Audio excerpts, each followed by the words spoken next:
มาแล้วนี่เห็นปะคักอะไรได้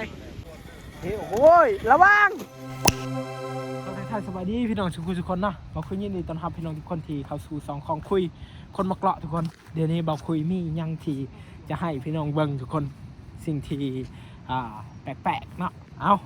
วันนี้เราคุยกับเดมาที่เซโปนก็คือนี่คนชาวบ้านเขาเจ้ากำลังเอามันต้นแต่พังนั่นมาไว้พังนี้ว่าเขาเจ้าสิเอาแบบใดทุกคนเอาตามไปนำกันตัวนี้ก็คือสายลิงที่คนชาวบ้านเขาเจ้าใส่มันต้นแต่พังนั่นแหละเขาเจ้ามาไว้อยู่บอนนี่ทุกคนนี่โอ้โหเบิ้งจักหน่อยเขาเจ้าเฮ็ดทุกคน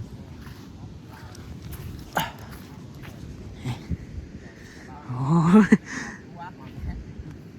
นี่มันต้นเขาเจ้านี่เห็น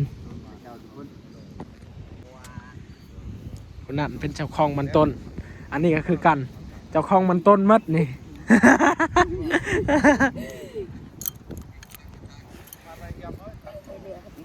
โอ้แช่เล็กข้าเจ้าบุกกล้าเบิ่งกล้องเพิ่นอันนี้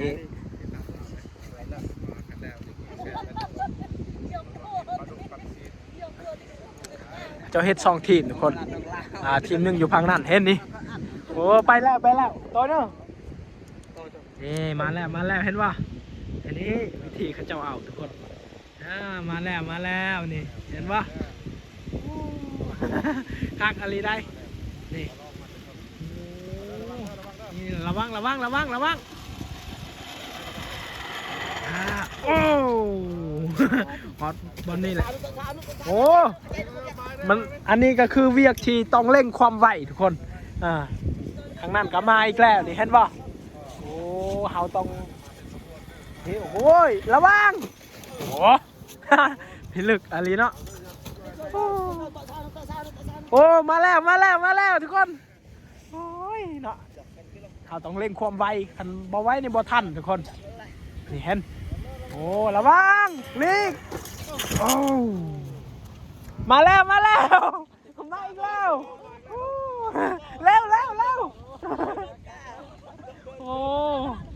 รีบอะไรทุกคนนี่2คนเลยจับหลักตัวนี้โอ้อันนี้เขาเจ้าใส่บีรถมาแล้วลิก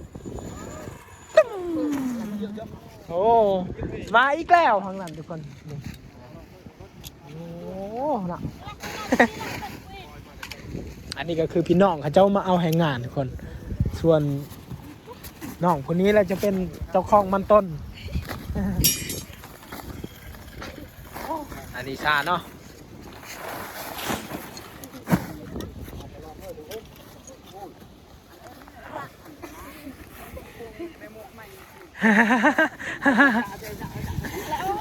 ไว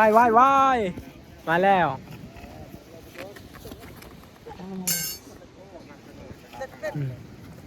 ตัวที่นักแล้วไปบ่หอดช้ำทุกคน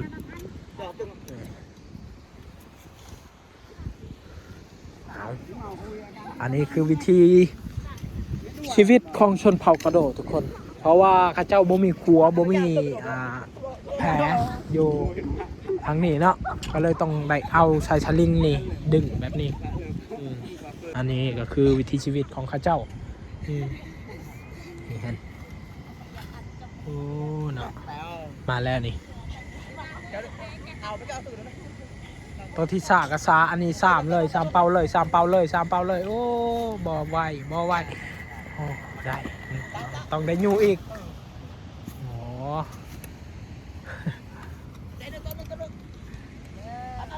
ทางนั้นหลายคนเนาะทางนั้น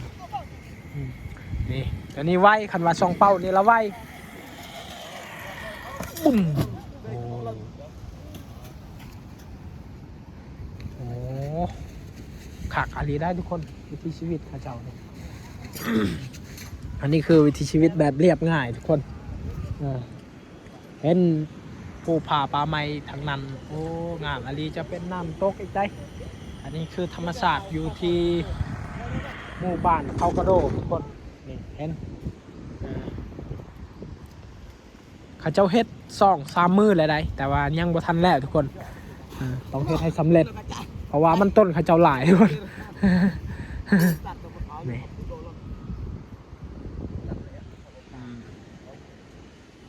เขาก็บ่อยากรบกวนเขาเจ้าหลายมีแต่ถ่ายซื่อๆบ่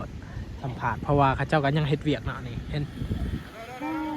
ทางนั้นก็มีทำอีกได้นี่งามอลีธรรมศาสตร์โอ้ย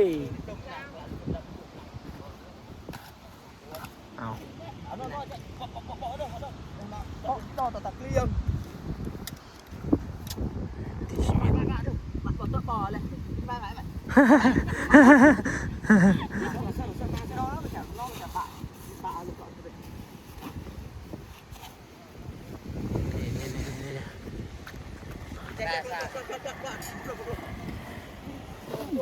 โอ้ไปแล้วทุกคนมาพอในนาพอมวยนั่นนะแชร์ลูกฉันมาตั้งอะไรเจ้าเล่าไม่กี่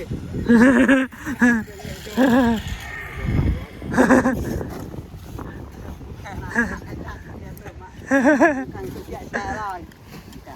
เอาละ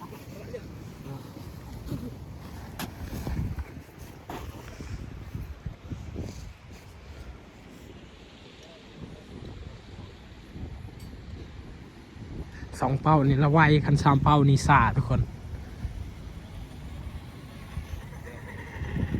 ตุ่ม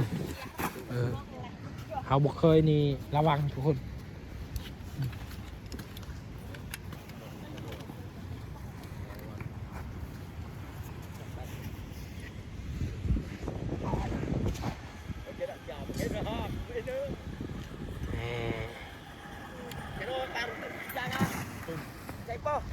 มหูว่าพี่น้องฟังไทยก็เคยใช้ชีวิตแบบนี้หรือว่าเคยเฮ็ดงานแบบนี้แต่กี้บอหรือว่าใดๆเนาะก็คอมเมนต์มาบอกเบาคุย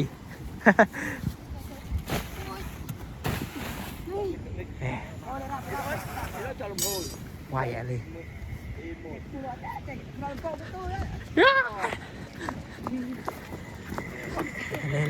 ทำไมยุ่ง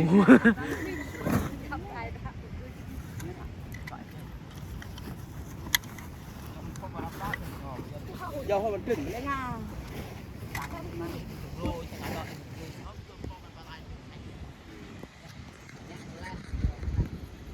đó là cái gió luôn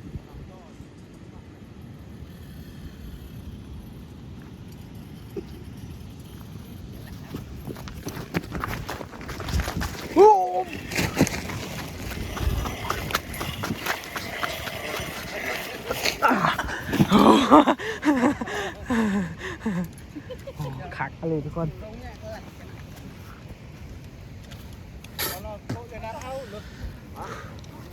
เอาตัวไม่เจ้าภาพกี่แกตัวบ่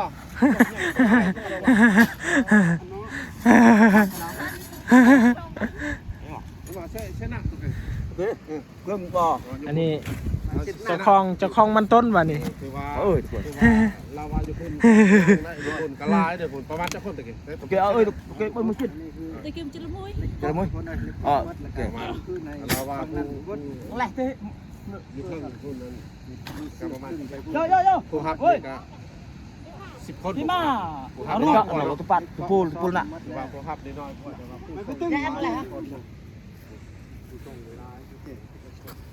มันต้นตัวนี้นี่เขาเจ้าขายให้เวียดนามทุกคน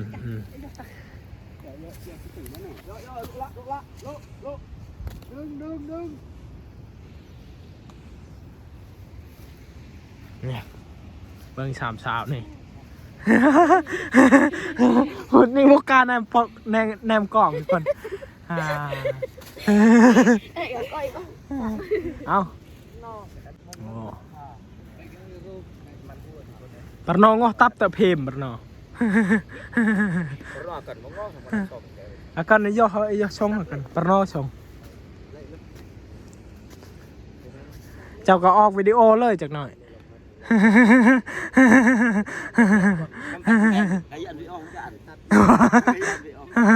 คันเบาลายผัวหายมันวะ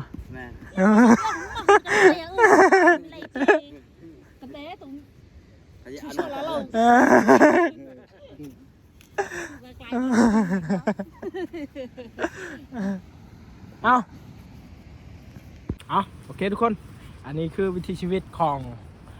คนชนเผ่ากระโดก็คือแบบพี่น้องเห็นในคลิปวิดีโอนี้เลยเนาะเอาจังได้ก็ต้องขอบคุณหลายๆพี่น้องทุกคนที่เข้าสู่ซองของคุยและก็ได้รับชมและติดตามไปนำการซองของคุยเนาะ